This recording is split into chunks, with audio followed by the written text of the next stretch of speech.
Protect your DNA. BioPQQ can promote formation of new mitochondria. Infowarsstore.com.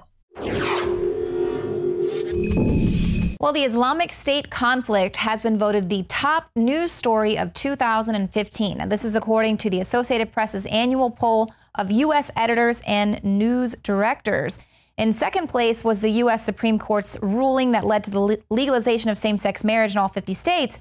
But several of the other stories among the top 10 reflected the impact of the Islamic State and the public's growing concern with it. But Obama says, you know, the only reason why people are concerned with the Islamic State is because the media has saturated this story. It's not because terrorists are actually murdering people and threatening to attack the Western way of life. Chakari? Thank you, Leanne. We have a report on the site today. Obama blames terrorism fears on media saturation. This is an article from Steve Watson. And basically, it outlines how after we've seen multiple terror attacks, not just domestically, but around the world, Charlie Hebdo, the most recent Paris attack, also here domestically with the San Bernardino tragedy, many Americans are taking terrorism fears very, very seriously. And Obama brought up these points during an NPR interview. And of course, we've seen the article recently about how Americans are more concerned about being killed by terrorists than they are about the economy or their own personal finances. And he brings up a few good points, the president does, but the thing he left out, as he always leaves out, is how he continues to fund these radical terror cells, whether it's airdropping grenades to groups like ISIS, or it's giving training and weapons to groups like Al-Qaeda, blowing up hospitals, blowing up wedding parties, and then the people in those regions who see these things become radicalized out of fear for their own safety. He doesn't want to talk about any of that. He just wants to come out and tell you what you need to do, how you need to give up all your rights, let him do whatever he wants. Meanwhile, he's going to fund terrorist groups. He's going to fund drug cartels. And then when the buck stops here, he wants you to give up your rights here domestically. We talked about this a little bit earlier today, myself and David Knight, when the president was saying that in the time he has left, he wants to really push through some hard gun control. Of course, that's not going to be to the aforementioned groups that he continues to fund with his very illegal and unconstitutional orders, but he wants to use executive action to rob you of your Second Amendment rights here at home. But things are looking up because we've seen senators like Rand Paul come out and push forth legislation that's going to give the American people a better chance. And not just the average citizen, but also sheriffs and police officers and federal agents who don't want to go through with any type of unconstitutional Second Amendment prohibiting bills.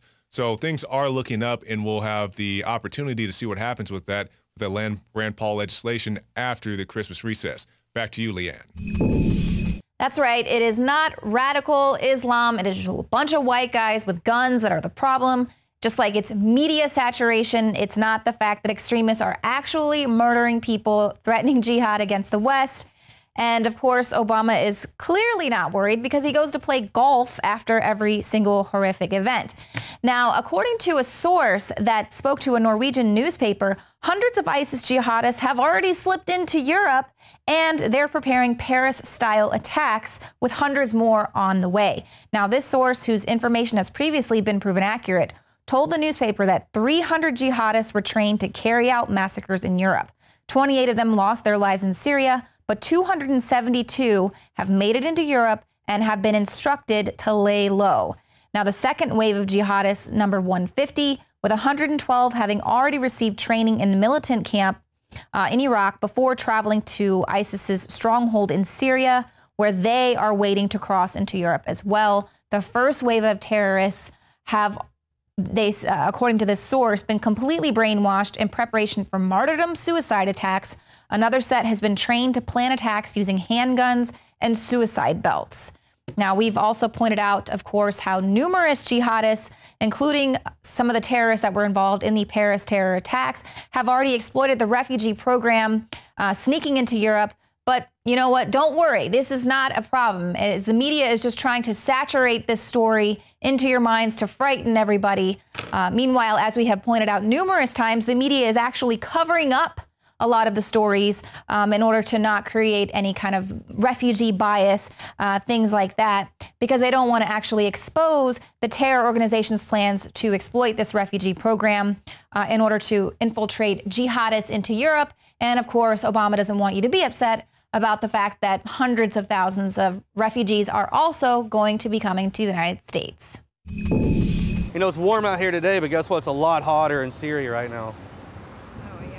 There's bombs everywhere. You got Donald Trump wanting to blow everything up and close down the borders. It's just craziness.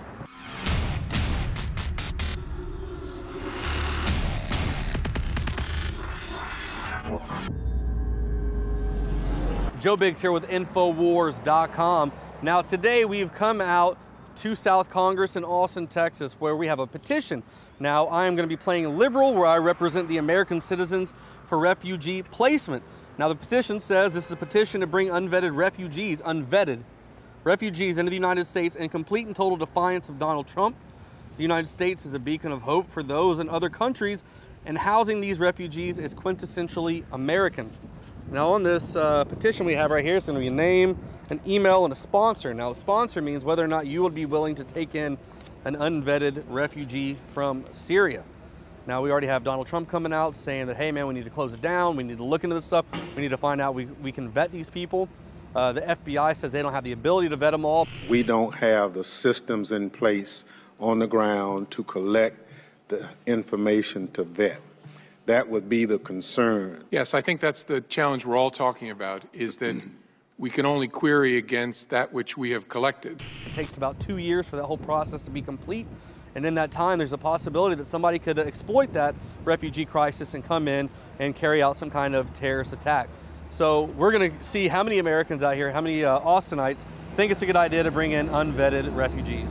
So you know about all the Syrian refugees that are over there, all the wars going on. You got Donald Trump coming out saying, no, these guys are, you know, leave them over there. Signing a petition. Yeah, so we're trying to get Syrian refugees brought to America so we can house them. It's our American duty. It's cool, man. You want to sign it? Yeah, and then just put yes or no if you want to take some Syrian refugees yourself and help them out, like sponsor them. That'd be cool. You'll do it? Yeah. We're refugees ourselves. We came from Sudan. Oh, and that's with whether or not you let a Syrian refugee live at your house with you. Oh, I don't have any room. Well, they usually fit like 10 people in one-bedroom apartments over there, so. Okay. So no? No. All right. What about you? We don't have, we're in San Francisco, there's no room for anybody there, but yeah. But you're all about bringing them over though, right? Oh yeah, for sure. Hey, what's going on, man? You want to help out some Syrian refugees? Good. It's your American duty, man. Don't be like Donald Trump. Yeah, so like this is in defiance of Donald Trump. We wanted to make a point of that. He's so obnoxious. Yeah. You gotta tell her. Yeah, he wants to close down the borders. I know. It's not, and he thinks that just because every brown person comes over here, they're a He's terrorist. so It would never nauseating. happen. Yeah, there's not a chance any of these guys are going to be blowing stuff up. They just want a place to go. I know, I feel so bad. What are you guys thinking about for the president coming up? Who do you think is going to take I it? hope Hillary. I pray she does. And this is if whether or not you would allow Syrian refugees to come to your place. My place, don't really have any extra room. Can't really take any in. Housing these refugees is, you know, part of being American. You know, if we build a wall and we say no to the refugees, then we might as well tear down the Statue of Liberty. I agree, man. Well, as you can see, we've got a full clipboard here of signatures, people who want to open up the borders and allow these Syrian refugees to come in. Now, remember at the beginning I said, hey, there's a section here for sponsor, and that's to whether or not you would allow the Syrian refugees to come into your home and stay there. Now, out of this entire full clipboard I have, only 1, 2, 3, 4 people said yes to actually housing them. Now, on top of that, I've got about 27 people who completely ignored me or said, hell no, they didn't want to get into an argument over it because they thought it was stupid to bring in unvetted Syrian refugees.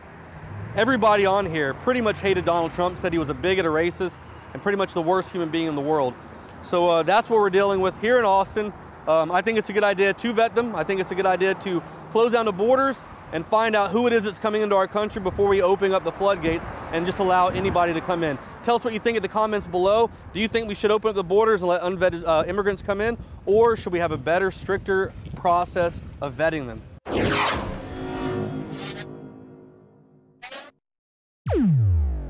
Clean, pure drinking water. You can't survive without it. But where do you get it? Alexa Pure Pro is a brand new, groundbreaking, gravity-fed water filtration system that is like no other. The Alexa Pure Pro transforms water from virtually any fresh source into clean, healthy drinking water, pairing the unprecedented superfiltration power of an all-new gravity block core with a hybrid chromatic shell. It removes up to 99.999% of impurities, including bacteria, viruses, fluoride, disinfectants, volatile organic contaminants, and hormones. Filter capacity up to 5,000 gallons. Stainless steel construction, easy assembly, low maintenance. Replacement filters are simple to install. And now, as part of an exclusive limited time introductory offer, you can save $20 off the retail price and get free shipping. This is a limited time offer, so order your unit today and receive free shipping and $20 off. Go to InfoWarsStore.com or call 888-253-3139.